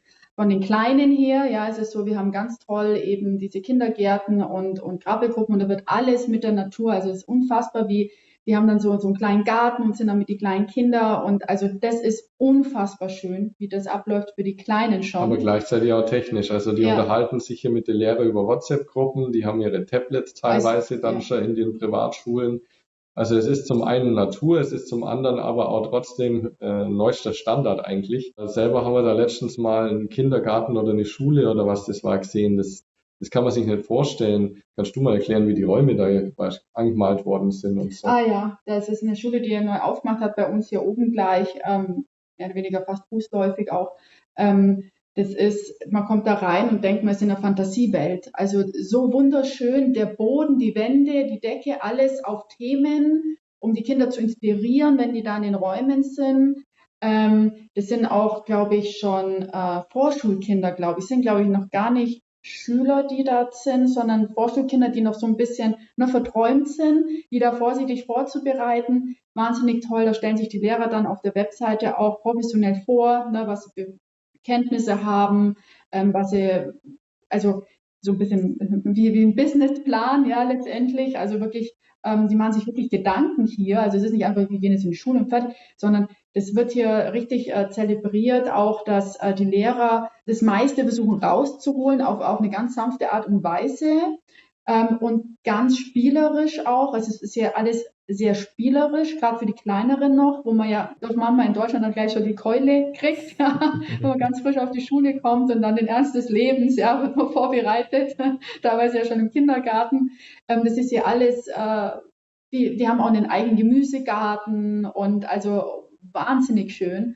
Und dann halt natürlich weiterführen dann auch die höheren Klassen mit internationale Schule, mehrsprachiger, kommen alle Nationalitäten zusammen. Teilweise können die dann eben auch Homeschooling machen, also Freunde von uns, da macht die Tochter, ist in dem Homeschooling-Programm, lernt aber ihr Homeschooling in der Schule. Also das heißt, sie geht zur Schule, dass sie einen Rhythmus hat und da hat dann jeder aus der Klasse seinen eigenen Laptop und macht da das Homeschooling und danach haben sie noch Sport gemeinsam und diese Dinge, die man vor Ort macht, Sport und halt irgendwie vielleicht was Kreatives, ja. Aber jeder hat da so seinen Unterricht in seiner Sprache, weil es sind eben Schweizer und die mag da eben dann in der Schweiz, glaube ich, auch studieren. Deswegen hat die das Homeschooling auf Schweiz abgeändert und dementsprechend können es andere Nationalitäten auch. Also es ist unfassbar, uns war das gar nicht bewusst, was es da alles für Möglichkeiten gibt. Es wird hier alles, es gibt hier alles. Ja, also nicht nur die internationale Schule, sondern eben auch das Homeschooling, trotzdem, dass man aber hier vor Ort ist es, glaube ich, auch sehr wichtig, dass die Kinder das nicht zu Hause in ihrem Kinderzimmer vielleicht die ganze Zeit machen, sondern dass die diesen Ortswechsel haben, um zu wissen, da ist jetzt Schule,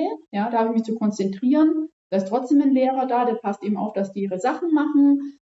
Also das ist so faszinierend, es war uns so gar nicht bewusst, was da alles schon gibt und hier trifft sich halt alles, weil natürlich viele Amerikaner und Kanadier über die Winterzeit mit ihren Kindern auch hier sind. Das heißt, die müssen es ja auch irgendwie organisieren. Weil wir haben ja hier so viele Kinder, das ist Wahnsinn. Es ist so familiär hier, das ist unglaublich. Aber das Schöne ist, man hat hier zwar keine Schulpflicht, aber wenn man sich natürlich dann für eine Schule entscheidet, das sehen wir immer noch das sind auch Freunde aus der Schweiz und die haben halt dann doch auch immer das Problem, wenn sie dann länger in die Schweiz wollen, jetzt über Weihnachten oder so, weil es ist ja doch ein langer Flug, soll sich ja irgendwo rentieren, dass sie dann schon natürlich ja auch bei der Schule so ein bisschen anfragen müssen, ob das irgendwie möglich ist. Weil wenn man sich dann für eine Schule doch entscheidet, die wollen ja nicht, dass man dann irgendwie von einem Jahr dann mal wieder ein paar Monate weg ist, sondern weil die haben ja dann auch ihre Lehrpläne und es sind ja dann auch teilweise richtig anerkannte internationale Zeugnisse, was man dann kriegt, wo man dann sagen kann, okay, wenn man hier aus der Schule geht in Mexiko, kann man in Amerika alles Mögliche machen oder kann nach Deutschland gehen. Also das ist jetzt dann nicht so, dass man dann da keine so, Möglichkeiten hat. Ja, aber sage ich mal, da eine Woche früher zu gehen über die Ferien und eine Woche länger zu bleiben, das ist kein Problem. Über den Sommer sind die halt auch manchmal dann wirklich irgendwie 2 Monate weg und so. Also die Ferien sind hier relativ lang dann auch. Das wahrscheinlich deswegen auch, weil viele da Heimatbesuch machen und so mit ihren Familien und Kindern im Sommer und Weihnachten. Und was halt schön ist, das ist auch nochmal jetzt zum Thema Sicherheit vielleicht, sehen wir öfter, dass halt, also die haben dann alle ihre Schuluniformen an, das sieht immer ganz süß aus und die laufen dann mit ihren Rucksäcke, laufen die auch heim. Also das ist nicht so, dass die da im Schulbus dann rumkarrt werden, teilweise laufen die da wirklich heim. Das ist dann sicher. Und wir haben auch noch nie gehört, dass da jetzt irgendwie ein Kind oder was entführt worden wäre. Weil das ein Bekannter von uns mal gesagt hat, der auch überlegt und ja, wie ist es dann? Der hat jetzt Angst, dass der Tochter das entführt wird oder so. Also da haben wir noch nie was gehört und wir sind ja hier echt gut vernetzt, ja. Und hätte ich selber auch gar nicht den Gedanken, würde ich gar nicht dran denken, dass das irgendwie passieren könnte. Und jetzt vielleicht noch kurz zum Preis, dass wir das mal ganz abgehakt haben. Also die Privatschule hier bei uns gleich ums Eck, da haben sie gesagt, so $1.000 im Monat pro Kind kostet die dann schon. Da ist dann aber, glaube alles dabei. Die kriegen da, glaube ich, sogar was zum Essen dann, gell? Genau. Das variiert immer, also von Schule zu Schule und ob Essen dabei ist oder nicht, aber da wird wirklich viel geboten. Wir haben dann da auch ein Schwimmbad teilweise, also Pool, dass die Wasseraktivitäten, auch Thema Sport hier wird extrem viel sportlich und Kreativität einfach gefördert. Das finde ich jetzt zum Beispiel sehr wichtig. Also es wäre mir sehr wichtig, weil hier auch so viel draußen stattfindet. Und das Schöne ist, es gibt keine Hausaufgaben. Die sagen, genau. Schule ist Schule und danach ist Freizeit. Das ist dann nicht, dass die Kinder dann der ganze Tag daheim in der Wohnung sitzen müssen, Hausaufgaben machen. Klar lernen natürlich für Schulaufgaben, aber es gibt eigentlich keine Hausaufgaben, die werden gemeinsam in der Schule noch gemacht und dann ist Freizeit. Genau, weil das ist denen so wichtig, dass dann Familienzeit ist, dass die Kinder auch mal abschalten können, dass die auch mal runterkommen können. Deswegen sind die relativ lang teilweise in der Schule, weil die dann auch gleich ihre Hausaufgaben dort dann auch machen, nach dem Unterricht. Interessant.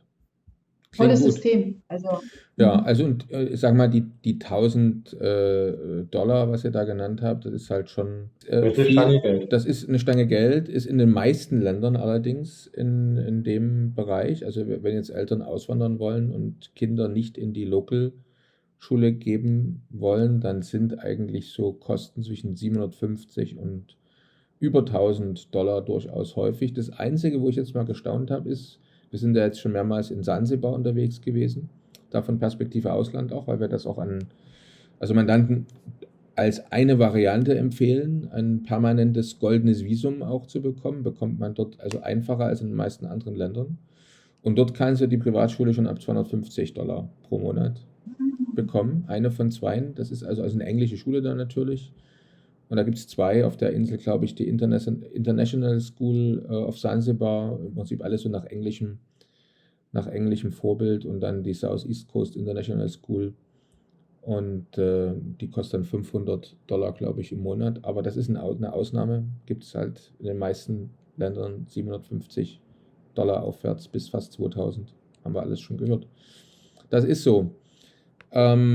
Wobei viele Eltern ja auch gute Erfahrungen damit haben, die Kinder in eine lokale Schule zu geben, weil sie dann die Sprache vielleicht auch schneller lernen, weil sie dann, wenn man wirklich länger bleiben will im Land, dann auch keine schlechten Chancen haben. Das ist immer die Frage, will man im Land bleiben, will man, dass die Kinder, wenn sie 18 sind, dann wegfliegen sozusagen und ihr eigenes Leben beginnen? Das sind halt schon wichtige Fragen, mit denen man sich auseinandersetzen muss. Ja, der Vorteil an so einer internationalen Schule ist natürlich, dass du gerade, wenn du hast halt sehr viele reiche, wirklich reiche, sage ich mal, Amerikaner, und da hast du dann halt auch für deine Kinder natürlich ein riesen Netzwerk, was die sich dann aufbauen. Das ist natürlich beantwortet. Und die lernen natürlich auch Spanisch. Also auch auf den internationalen Schulen ist Spanisch dann Voraussetzung. Ja, genau. Also die lernen dann auch leider Spanisch mit. Und es gibt, glaube ich, die oben Bali, die ist günstiger auch. Also ich möchte jetzt nicht behaupten, dass ab $1.000, ja, fast das Gleiche, losgeht, sondern ich glaube, es gibt auch günstigere, aber das sind mal so ein Preis, was wir hier im Playa Car, da gehen natürlich auch die Leute hier von Playa Car, die sind nochmal, haben ein anderes Budget wie Leute, die im Haus überm Highway wohnen. Die gehen mehr auf die Bali International, da haben wir auch Freunde aus Ungarn, die ausgewandert sind mit ihren beiden Kindern, die sind aus Ungarn kommen, und die gehen da auf die Schule. Ich glaube, die ist auch sogar ein bisschen günstiger. Aber hier vor Ort findet man auf jeden Fall Ansprechpartner, wo man sich da weiter informieren kann, wo man eben entweder über eine Facebook-Gruppe oder hier vor Ort dann direkt einfach mal rumfragen, wenn man sagt, man schaut sich das Land und Leute mal an hier für eine kurze Zeit. Man findet sofort gleich, kann man Kontakte knüpfen. Wir haben eine Freundin, die ist Deutsche, die unterrichtet an 2 Local-Schulen, ja, mit der werden wir auch mal noch Gespräche mal führen, vielleicht dann eben auch bei uns auf dem Kanal dann eben haben, die noch mal ein bisschen Einblick mehr in das Local-Thema eingeht, Thema Schule auch und so. Aber das ist local. Genau, also aber die weiß vielleicht auch ein bisschen mehr über die Local-Schulen, die vielleicht ein bisschen, gibt es ja auch wieder Unterschiede, ja, muss man auch so sagen, wo man aber sagt, okay, die kann man auch bezahlen, die Schule, und die ist nochmal in einem anderen Budgetklasse. Kann ich auch total nachvollziehen, ja. Nicht jeder hat viel Geld und möchte trotzdem den Traum vom Auswandern leben. Das soll auch jedem offen stehen. Ja. Absolut. Wir haben jetzt über Schulkosten gesprochen, so Lebenskosten im Vergleich zu Deutschland. Wenn du jetzt in den Supermarkt gehst oder ins Restaurant gehst, was ist da eure praktische Erfahrung? Also man kann es ja nachlesen, im Internet kann es ja nachgucken, Lebenskostenindex im Vergleich zu Deutschland, aber wie empfindet man es wirklich, wenn man jetzt dort vor Ort ist? Es ist jetzt quasi wie mit dem Thema Mieten, ja, also man kann so von bis, also es ist, man kann hier ein bisschen außerhalb Obst und Gemüse an so Obst- und Gemüseständen kaufen. Das ist was anderes, wie wenn man jetzt irgendwie in teurere Läden geht, die auch noch vegane Gerichte haben, also die so ein bisschen... oder Thema Walmart. Hier gibt es ja auch große Ketten, es gibt einen Walmart. Das ist so wahrscheinlich der bekannteste, weil den gibt es in Amerika auch. Ansonsten haben wir hier in Chedraui, also wir haben hier 3, 4 verschiedene Supermärkte, so ein bisschen Rewe, Kaufland, Lidl, Aldi-mäßig. Ja, Super Aki, also es gibt verschiedene Companies hier als Supermärkte, und da dementsprechend variiert es auch. Man muss halt darauf achten, es gibt Produkte, die sind wirklich überdurchschnittlich teuer, liegt aber wie zum Beispiel Käse, den hier an für sich, die haben hier einen Ziegenkäse, aber die haben so, wenn man wirklich so einen Emmentaler oder so, da legt man, oder Mozzarella legt man ganz schön Geld hin. Also kann eine Mozzarella kostet dann auch gerne mal zwischen 4 und 6 Euro, so eine Kugel, oder 7 Euro. Und Wein ist auch teurer, kann man aber auch einen günstigen kriegen. Und manchmal haben sie irgendwie Rabattaktionen, wo dann gleich 30-40% auf Alkohol manchmal sparst zu irgendwelchen Feiertagen. Da muss man halt dann zuschlagen. Das findet man mit der Zeit raus. Ja? Also es läuft ja alles so ein bisschen anders. Im Großen und Ganzen ist es aber so, dass es nicht günstiger ist wie in Deutschland. Also es sind wirklich so, dass manche Produkte wesentlich teurer sind. Dann natürlich exotischere Dinge wie Maracuja, die kriegt man natürlich wieder günstiger wie in Deutschland, ist auch klar. Also man muss sich das so ein bisschen abwägen. Es ist auch gar nicht dann so teuer, essen zu gehen im Vergleich zu, wenn man selber kocht. Natürlich, wenn man eine Familie ist, macht es mehr Sinn, selber zu kochen. Du kannst andere Mengen kochen. Aber wenn du alleine bist oder zu zweit, es stellt sich halt die Frage, ob man gerne kocht. Ja, das ist natürlich das Nächste.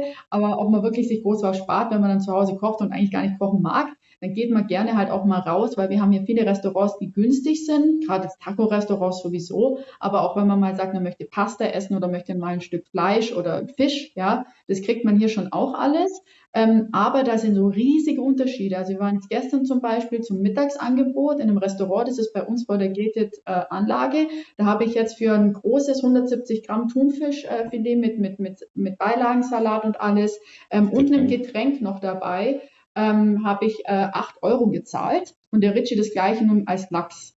Und dann, wenn man aber bei uns in die Fußgängerzone geht, ins Zentrum rein, dann zahlst du das halt einfach ohne Getränk schon 15 bis 20 Euro für das Fischgericht locker. Ja, also, oder eher 15, 20 Euro sowas. Aber das kommt natürlich drauf an. Da sind halt auch die Touristen. Aber man findet so seine Plätze hier. Also man hat ja dann ganz schnell so seine 4, 5, 6 Lieblingsrestaurants, wo man sich sehr viel Geld sparen kann, gerade so Mittagsangebote, wo halt viele Einheimische auch in ihrer Mittagspause hingehen. Und dann kann man auch wirklich ganz tolle, ausgefallene Gerichte essen. Dann ist es nicht immer der Taco von der Straße, den man halt dann auch doch gern noch für 1 Euro kriegt, ja. Oder teilweise günstiger. Also, und da kann man, also Thema Essen ist ein Riesenunterschied, Thema Einkaufen, Riesenunterschied. Das muss man dann so ein bisschen rausfinden und sich vielleicht auch ein bisschen connecten und dann ein bisschen so ein paar Tipps abstauben, sage ich jetzt mal, gell? Mhm. Aber wir haben da auch bei uns zum Beispiel viel, wo wir darüber sprechen, ja, auf dem Kanal. Aber du wolltest noch irgendwas sagen? Strom und Wasser ist eigentlich. Strom ist sehr teuer hier in Mexiko. Also Strom ist so das teuerste. Da muss man wirklich aufpassen, weil die haben dann auch verschiedene Stromtarife. Genau, Also wenn man einmal irgendwie diesen Tarif unterschreitet, steigt man die nächste Stufe auf. Und wie lange ist das? 3 Monate oder wie lange man dann der Stufe festhängt? Ja, genau. Also das ist halt zum Beispiel wichtig, sich eben Thema Miete, ne? Wenn man hier Langzeit mietet, dann muss man oft den Strom selber zahlen und Wasser. Bei Airbnb ist es ja alles mit dabei. Also Achtung, wenn jeder, der jetzt länger hier was mieten möchte, sich gerne mal den aktuellsten letzten Strombericht, also Stromrechnung geben lassen, um zu schauen, in welchem Tarif zuletzt abgerechnet wurde, weil nicht, dass ein Amerikaner, zum Beispiel die Amerikaner, die achten halt nicht drauf, die lassen den ganzen Tag die Klimaanlage laufen, denen ist es egal, ja.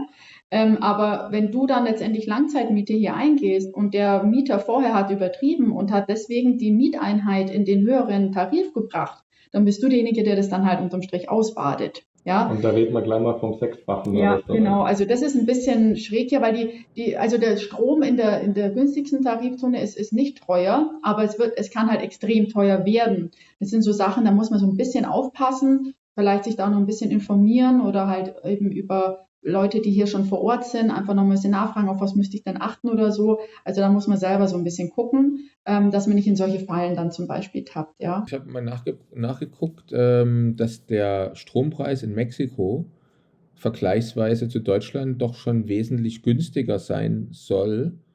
Aber es kann natürlich sein, dass das Internet hier völlig falsche Preise rausbringt. Ich habe mich letztens mit meinem Bekannten unterhalten. Der hat gesagt, wenn er jetzt kein Solar auf dem Dach hätte, weil es gibt mittlerweile, dass hier gerade die Häuser, die haben eigentlich auch Solar oder Photovoltaik halt auf dem Dach. Er wird eine Stromrechnung haben von 25.000 Peso für 3 Schlafzimmer und mit Pool und allem, also so ein normales Haus, sage ich hier mal. Mit 3 Schlafzimmer, Klimaanlagen in jedem Raum, da wäre 25.000 Peso los und ungefähr, sage ich mal, 21.000 Peso wären jetzt ungefähr 1.000 Euro. Genau. Aber weil er halt in einem höheren Ding auch drin ist, wahrscheinlich, der hat dann so ein bisschen was weggekattet, also er zahlt halt jetzt weniger, ja. Also hat da so ein bisschen was vom Netz getrennt. Auf jeden Fall, das sind so ein bisschen so diese Sachen hier. Jetzt zahlt er, glaube ich, nur ein Fünftel oder so. 5.000 zahlt er. Oder 5.000, genau. Aber es ist wirklich, der Strom an für sich ist nicht teuer. Genau, wenn er aber halt in dem günstigen Tarif ist. Das heißt, es kommt auch immer, Und gerade wenn was neu gebaut es ist, kommt auch auf die Gegend drauf an. Also im Neubau hast du dann witzigerweise irgendwie 2 Jahre in extrem günstigen Stromtarif. Danach wird er dann auch wieder teurer. Dann je nachdem, wir hier in Playa K, wir haben also das ist die teuerste Stromgegend. Also es ist auch wirklich so ein bisschen nach Ortsteilen. Jeder Ortsteil hat einen anderen Stromtarif. ja, wahrscheinlich auch, je nachdem, wie das ausgebaut ist. Also es ist halt auch so, dass hier auch mal der Strom weg sein kann. Ja, also gerade wenn Hurricane oder so. Und dann geht es halt darum, welche Regionen werden als erstes wieder aktiv gemacht. Ja, also das ist halt wahrscheinlich auch so ein bisschen, dass das dann halt auch wieder variiert dann deswegen. Ja. Weil hier halt jetzt auch nicht alles gleichgesetzt ist, wie es Mhm. jetzt in Deutschland zum Beispiel dann ist. Ja. Interessant. So, die Zeit ist ja schon fast vorbei. Also eigentlich schon mehr als vorbei, wenn ich genau auf die Uhr gucke. Also schnell vergeht es ja manchmal. Ne? Es war sehr, sehr interessant bisher. Ich überlege gerade, vielleicht noch Zeit für eine Frage. Welche Frage stelle ich euch jetzt noch? Gibt es irgendwelche Fehler, die man vermeiden muss oder falsche Vorstellungen, die man nicht haben sollte, wenn man nach Mexiko auswandert? Ja, was man vielleicht wirklich vermeiden sollte, ist also die Mexikaner, die sind natürlich sehr stolz. Das heißt, die machen keine Fehler. Und man sollte denen dann nicht die Fehler aufzeigen, die sie machen, weil da sind die halt sehr schnell verschnupft dann. Das ist ja in Asien ist das ja eigentlich genauso. Also die Asiaten, die sind dann auch ganz schnell in der Ehre gekränkt, aber die Mexikaner natürlich auch. Und wir sind halt als Deutsche, sind wir halt dann das doch ein bisschen so, gerade Service oder so in Lokalen, sind wir das halt anders gewöhnt. Und das verstehen die natürlich nicht, weil die Kellner, die sind natürlich eine ganz andere Schicht, wie die da essen gehen. Das, also da darf man dann jetzt nicht der Deutsche raushängen lassen. Genau, also da ist in teuren Restaurants sind deswegen jetzt auch nicht, also in teuren Restaurants sind ähnliche Kellner wie in den günstigen Restaurants, ja, und dann oft wissen die halt dann das auch nicht, wie man den Cocktail mixt zum Beispiel, ja, so richtig. Und das muss man dann manchmal halt so hinnehmen, wie es ist. Er schmeckt, also Er schmeckt. definitiv. Genau, aber natürlich in einem deutschen Lokal würde man sagen, du, das ist jetzt aber ein bisschen abweichend oder da fehlt jetzt oder ich warte die ganze Zeit noch auf meinen Nachtisch oder so. Und also die verstehen das dann nicht so richtig, wenn man die dann so kritisiert und das ja gar nicht böse meint, sondern die sagen dann, ja, der kommt schon noch. Ja, so, also, obwohl sie es ja vergessen haben, ja. Oder gestern hatten wir den Fall, da haben sie uns das Dessert hingestellt und wir hatten aber keinen Löffel. Und dann kam irgendwann einer und dann, ja, Löffel, ja, bringe ich dann noch. Und der hat es aber wieder vergessen. Und dann irgendwann habe ich dann zu einem Kellner, der mir wieder vorbeigehupft ist, habe ich dann gesagt, ja, uns fehlt noch der Löffel. Ja, der Löffel. Und dann bringt er den Löffel kommentarlos, bringt er den her. Da hätten wir jetzt zum Beispiel uns nicht beschweren. Also es wäre jetzt der falsche Weg gewesen, sich zu beschweren. Ja, wir haben es jetzt schon zweimal gesagt und es ist jetzt ja schon 5 Minuten vergangen oder 10 Minuten. Wir würden jetzt ja gerne unser Dessert essen, was vor uns steht. Sondern das würden die dann nicht verstehen, dass wir das jetzt, dass wir die da kritisieren wollen, ja. Die würden sagen, ihr habt ja jetzt einen Löffel, ja. Also das ist da einfach, ja, Viva Mexiko, das ist so, da muss man reinspüren und da muss man auch also in Mexiko musst du 5 Grad sein lassen. Also sonst dreht man hier durch. Und es ist vom Beginn an, ja. Und wir waren so super deutsch, als wir hier angekommen sind, ja. Und uns haben sie so auf den Kopf gewaschen. Und ich glaube, wir haben so viel graue Haare bekommen, seitdem wir schon hier sind. Aber auch viel mehr gelacht, wie dass wir uns auch, genau, viel mehr Lachfalten wie graue Haare. Und das muss man dann hier einfach wirklich so nehmen, wie es ist. Das hast du schön erklärt. Wart ihr schon mal beim Arzt und wie macht ihr das mit der Krankenversicherung eigentlich in Mexiko? Ja, also wir haben eine internationale Krankenversicherung. Wir haben jetzt 2 verschiedene, einfach mal, dass wir auch so ein bisschen vielleicht ausprobieren können. Kathi, die zahlt jetzt ohne Selbstbeteiligung, zahlt die jetzt 300 € im Monat. 350 sowas. 350, ja, alle 5 Jahre. Das ist bei der internationalen Krankenversicherung, alle 5 Jahre wird es halt teurer. Je jünger man ist, desto günstiger. Und Richie hat ich habe Mitselbstbeteiligung jetzt 500 Euro. Selbstbeteiligung, genau, weil ich immer sage, mir fehlt am wenigsten, da lohnt sich die Selbstbeteiligung mit reinzunehmen. Obwohl es genau umgekehrt gerade zur Zeit ist. Aber du zahlst weniger. Er ist auch älter, er ist auch schon Ich zahle, zweieinhalb glaube ungefähr knapp 200 zahle ich gerade. Natürlich viel, viel besser und viel günstiger, wie wenn man privat versichert wäre in Deutschland. Jetzt im Vergleich, das ist ja Wahnsinn teilweise. Man hat aber trotzdem halt, man kann die besten Ärzte sich halt auch raussuchen, ne? Bei der privaten internationalen Krankenversicherung, auch in Deutschland auf Heimaturlaub, können wir auch zum Arzt gehen und werden da als Privatpatient gesehen. Und die Unterschiede merkt man ganz schnell, wenn man Familienmitglieder hat, die eben gesetzlich versichert sind und in Deutschland mit einem Notfall wochenlang auf ein MRT warten und wir kommen und weil es irgendwo juckt, kriegt man gleich, wird angerufen, gleich irgendein MRT-Termin oder sonstiges gemacht. Also es ist verrückt einfach, es ist wirklich verrückt. Ja, für einen Bruchteil vom Geld, ja. Genau, und der Punkt ist, wegen hier vor Ort, also wir haben hier ein super Gesundheitssystem, es kommen sehr viele Amerikaner und Kanadier her, um irgendwelche speziellen Dinge hier auch zu machen, oder halt auch eben nicht unbedingt Notfalldinge, aber so Sachen wie Zähne zum Beispiel, kommen ganz viele her. Ja, du warst jetzt gestern beim Frauenarzt. Genau, Frauenarzt, dann irgendwelche Anwendungen oder spezielle Behandlungen. Künstliche Befruchtung war jetzt zuletzt auch bei Bekannten von uns, die hierher kommen, weil es in Kanada so teuer ist. Dann haben wir auch ganz viele, die hier zur Magenverkleinerung, also solche Dinge eben kommen. Schönheitsoperationen, solche Dinge eben auch ganz viele halt von Amerika und Kanada, weil Mexiko für die halt das Land ist, was bei uns im deutschsprachigen Raum halt mehr wieder Richtung Osteuropa geht, oder Türkei oder so, wo wir dann hingehen, wenn wir irgendwie sowas haben und Geld sparen will. Aber vom Gesundheitssystem selber her, wenn einem hier was passiert oder sonstiges, wir haben hier ganz, ganz gute und tolle Krankenhäuser, direkt fußläufig eigentlich. Also ich kann zu einem kann ich hinlaufen, das andere theoretisch auch und das nächste sind 5 Minuten mit dem Taxi. Also das ist, und dann gibt es ja noch viel, viel mehr und in Cancun gleich nochmal mehr und in Merida ist sehr, sehr viel an medizinischen Dingen mit Fachärzten. Also wenn man hier wirklich auch ein kompliziertes Problem haben sollte, man hat hier super, super Anlaufstellen bei uns in der Region und ich darf auch behaupten, in Mexiko allgemein ist das Gesundheitssystem doch sehr, sehr gut. Also da soll es einem jetzt an nichts fehlen. Man hat halt auch so einen Vorteil jetzt, wo ich mal echt richtig krank war oder da hat mich irgend so ein Insekt gestochen, da ist mein Fuß richtig angeschwollen, keine Ahnung, was das war. Und die kommen dann zu einem heim, also man muss auch nicht in die Praxis, wenn man jetzt so einen Allgemeinarzt, den muss man nicht aufsuchen, der verlangt für die Anfahrt kaum was. Und im Endeffekt die Krankenkasse zahlt es ja auch wieder zurück. Und dann kommt der zu dir nach Hause, untersucht dich, schreibt dir Rezept raus, gehst zur Apotheke, holst es dir ab. Also es ist hier sehr angenehm. Das ist alles vereinfacht. Weil halt die Amerikaner und Kanadier das halt so gewöhnt sind, da ein bisschen verhätschelt zu werden und das macht es dann halt so angenehm auch, aber muss man sich auch erstmal dran gewöhnen, so ein bisschen, dass es anders läuft hier. Sehr schön. Letzte Frage, bevor wir dann uns verabschieden und natürlich eure Kontaktdaten noch einblenden. Mexiko ist jetzt euer Plan A, oder? Das heißt, eigentlich kann man sagen, euer Lebensmittelpunkt. Ne? Gäbe es denn irgendwo ein Land so für einen Plan B, wo ihr jetzt sagen würdet, also sollte es aus irgendeinem Grund wieder aller Hoffnung und Erwarten in Mexiko doch nicht mehr so schön sein? Das wäre auch noch eine Option. Da würden wir auch gerne mal leben eine Weile. Gibt es da ein Land?